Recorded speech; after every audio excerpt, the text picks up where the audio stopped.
Collection ಬಗ್ಗೆ ಮಾತಾಡೋದು ಬೇಡ, but story wise content wise average ಆಗಿ ಇದ್ದಿದ್ದರಿಂದ ಎರಡೂ movie, even like Salaar and what you say Dunki, both were average. ನನ್ಗನ್ಸೋ ಪ್ರಕಾರ ಕಾಟೇರಾಗೆ ಇದು ಗೋಲ್ಡನ್ ಆಪರ್ಚುನಿಟಿ. ಅದರಲ್ಲಿ ಏನಾದ್ರು ಕಂಟೆಂಟ್ ಇದ್ದಿ, ಪವರ್ಫುಲ್ ಸ್ಟೋರಿ ಇದ್ದಿ, ಸ್ಕ್ರೀನ್ ಪ್ಲೇ ಮತ್ತು ಕ್ವಾಲಿಟಿ ಇದ್ದರೆ ಪಿಕ್ಚರಲ್ಲಿ, I think so it can be a master piece ಆಗೋ ಚಾನ್ಸಸ್ ಇದೆ. ಯಾಕೆಂದರೆ ಇವೆರಡು ಮೂವಿ ಆವ್ರೇಜ್ ಆಗಿದ್ದರಿಂದ ಸ್ವಲ್ಪ ಆಡಿಯನ್ಸ್ಗೆ ಡಿಸಪಾಯಿಂಟ್ಮೆಂಟ್ ಇರೋದ್ರಿಂದ ಇಟ್ ಕ್ಯಾನ್ ಪುಷ್, ಹೇಳ್ತಿಲ್ವಾ, ಮೇ ಬಿ 100 crores ಕೂಡ ಕಲೆಕ್ಟ್ ಮಾಡ್ಬೋದು, 200 crores ಕೂಡ ಕಲೆಕ್ಟ್ ಮಾಡ್ಬೋದು ಪಿಕ್ಚರ್ ಚೆನ್ನಾಗಿದ್ರೆ. Lucky, if there really lucky Kaatera work ಆಗೋಯ್ತು ಅಂದರೆ ಇದು ನೆಕ್ಸ್ಟ್ ಕಾಂತಾರ ಆಗ್ಬೋದು. ವಾಟ್ ಕಾಂತಾರ ಜೊತೆ ಏನಾಯ್ತು ಅದೇ ಇದ್ರ ಜೊತೆ ನಾವು ಫಸ್ಟ್ ಕನ್ನಡದಲ್ಲಿ ರಿಲೀಸ್ ಮಾಡ್ತಾರೆ, ಒಂದು ವಾರದ ಮೇಲೆ ಈ ಪಿಕ್ಚರ್ ತುಂಬ ಚೆನ್ನಾಗಿ ಓಡ್ತಾ ಇದೆ ಅಂತ ಗೊತ್ತಾದ್ರೆ ನಾವು ಡಬ್ ಮಾಡ್ಕೋತೀವಿ ಅಂದ್ಬಿಟ್ಟು ಒಂದು ವಾರ ಡಬ್ ಮಾಡಿ ಅಲ್ಲಿ ರಿಲೀಸ್ ಮಾಡ್ಬೋದು. ಬಿಕಾಸ್ ನೆಕ್ಸ್ಟ್ 2024 January 15 ತನಕ ಯಾವುದು ದೊಡ್ಡ ಪಿಕ್ಚರ್ಗಳು ಯಾವುದೂ ಇಲ್ಲ. ಸೊ ಇದು ಗೋಲ್ಡನ್ ಆಪರ್ಚುನಿಟಿ. ಇನ್ನು 15 ದಿವಸ ಮಾರ್ಕೆಟ್ ಇರುತ್ತೆ, ಆರಾಮಾಗಿ ಕ್ಯಾಪ್ಚರ್ ಮಾಡ್ಕೋಬೋದು. 15 ದಿವಸ ಅಂತಲ್ಲ, ಒಂದು 10 ದಿವಸ ಅದು ಸಿಗುತ್ತೆ, ಅವ್ರು ಅಷ್ಟು ಕ್ಯಾಪ್ಚರ್ ಮಾಡ್ಕೊಂಡು ಕ್ಯಾಪ್ಟನ್ ಮಿಲ್ಲರ್ ಬರೋ ತನಕ ವೆಯ್ಟ್ ಮಾಡ್ಕೋಬೋದು. ಅದಾದ್ಮೇಲೆ ತುಂಬ ದೊಡ್ಡ ಮೂವೀಸ್ಗಳಿದೆ. ಕ್ಯಾಪ್ಟನ್ ಮಿಲ್ಲರ್ ಇದೆ, ಮೆರಿ ಕ್ರಿಸ್ಮಸ್ ಇದೆ, ಇನ್ನೂ ಯಾವುದಾದ್ರು ಮೂವಿ ಇದೆ, ಇದು ಯಾವುದಾದ್ರು ಫೈಟರ್ ಕೂಡ ಇದೆ.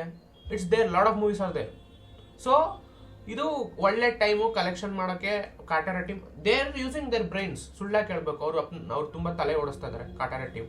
ಬಟ್ ಮೂವಿಲಿ ಕಂಟೆಂಟ್ ಇದ್ಬಿಟ್ರೆ ಮಾತ್ರ, ಕನೆಕ್ಟ್ ಆಗ್ಬಿಟ್ರೆ, ಬಿಕಾಸ್ ಇದು ರೈತರ ಬಗ್ಗೆ ತೋರಿಸಿರೋ ಪಿಕ್ಚರು, ಸೊ ಕನೆಕ್ಟ್ ಆಗ್ಬಿಟ್ರೆ ಗ್ಯಾರಂಟಿ ಪಿಕ್ಚರ್ ದುಡ್ಡಂಟು ಜಾಸ್ತಿನೂ ಮಾಡುತ್ತೆ, ಹೈಪ್ ಕೂಡ ಮಾಡುತ್ತೆ. ಡಿ ಬಾಸ್ಗೆ ಇದು ಒಂಥರ ಏನಂತಾರೆ, ಆಲ್ ಓವರ್ ವರ್ಲ್ಡ್ ಪ್ಲಸ್ ಇಂಡಿಯಾದಲ್ಲಿ ಕೂಡ ಜಾಸ್ತಿ ರೆಕಗ್ನೇಷನ್ ಸಿಗ್ಬೋದು. ಬಿಕಾಸ್ ಪೀಪಲ್ ನೋ, ಜನಕ್ಕೆ ಗೊತ್ತು that D boss exist and they have watch some movies of him. D ಬಾಸ್ದು ಮೂವೀಸ್ ನೋಡಿದ್ದಾರೆ ಎಲ್ಲರೂ. ಬಟ್ ಏನಂದರೆ ಅಷ್ಟಾಗಿ ಲೈಕ್ ಯಶ್ ಆಗಲಿ ಅಥವಾ ಪ್ರಭಾಸ್ ಥರ ಅಷ್ಟು ರೆಕಗ್ನೇಷನ್ ಸಿಕ್ಕಿಲ್ಲ. ಬಟ್ ಮೇ ಬಿ ಫ್ಯೂಚರಲ್ಲಿ ಸಿಗ್ಬೋದು ಆಫ್ಟರ್ ಕಾಟೇರ. ಅಫ್ಕೋರ್ಸ್ ಅವ್ರು ಇನ್ನೂ ದೊಡ್ಡ ಪ್ರಾಜೆಕ್ಟ್ಗಳು ಸೈನ್ ಕೂಡ ಮಾಡಿದ್ದಾರೆ next year. This is going to work, I guess. So that's it. ನನ್ಗೆ ಅನ್ಸೋ ಪ್ರಕಾರ ಇದನ್ನ ಹೇಳಿದ್ದೀನಿ. ಕಾಟೇರ ಬಗ್ಗೆ ಫುಲ್ ಡೀಟೇಲ್ ವಿಡಿಯೋ ಮಾಡ್ತೀನಿ.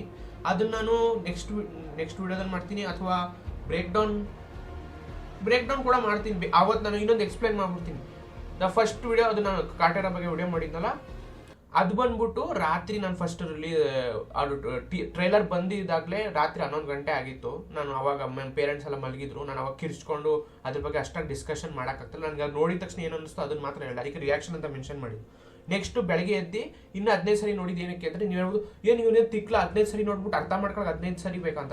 ಅರ್ಥ ಮಾಡ್ಕೊಳ್ಳೋದಕ್ಕಲ್ಲ, ಅದೇನಾದ್ರು ಪೂರ್ತಿ ಮೂವಿದು ಸ್ಟೋರಿ ಏನು ಅಂತ ಪೂರ್ತಿ ಗ್ರಿಪ್ ಸಿಕ್ಲಿ ನಿಮಗೆ ಎಕ್ಸ್ಪ್ಲೈನ್ ಮಾಡೋಣ ಅಂದ್ಬಿಟ್ಟು 15 ಸರಿ ನೋಡಿದೆ. ಅದು ಸ್ಟೋರಿ ನನಗೆ ಅರ್ಥ ಆಯಿತು. ಈಗಲೂ ಬೇಕಾದ್ರೆ ಎಕ್ಸ್ಪ್ಲೇನ್ ಮಾಡ್ಬಿಟ್ಟು ಸ್ಪಾಯ್ಲ್ ಮಾಡ್ಬೋದು, but I don't want to spoil it. ಅದಕ್ಕೆ ನಾನು ಹೇಳ್ತಾ ಇರೋದು, ಸ್ವಲ್ಪ ಇದು ಕನೆಕ್ಟ್ ಆಗಬೇಕಷ್ಟೇ. ಮೂವಿ ಅವ್ರ ಕಂಟೆಂಟ್ ಇದೆ ಅವ್ರ ಹತ್ರ, ಬಟ್ ಅದನ್ನು ಕನೆಕ್ಟ್ ಮಾಡಿಸ್ಬೇಕಷ್ಟೇ ಅವರು.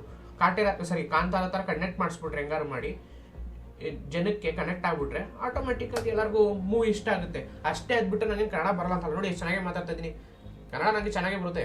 ಬಟ್ ಪ್ರಾಬ್ಲಮ್ ಏನು ಅಂದರೆ, ನರ್ವಸ್ ಇದ್ದೆ. ಫಸ್ಟ್ ವಿಡಿಯೋ ಅಲ್ವಾ, ಅಂದರೆ ಅಷ್ಟಾಗಿ ಕನ್ನಡದಲ್ಲಿ ಮಾಡಿರಲಿಲ್ಲ ವಿಡಿಯೋ ನಾನು.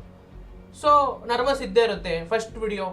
It's okay. Thanks for watching guys, and thanks for 215 subscribers. Thank you so much, and bye bye. ಜೈ ಹಿಂದ್, ವಂದೇ ಮಾತರಂ, ಜೈ ಕರ್ನಾಟಕ.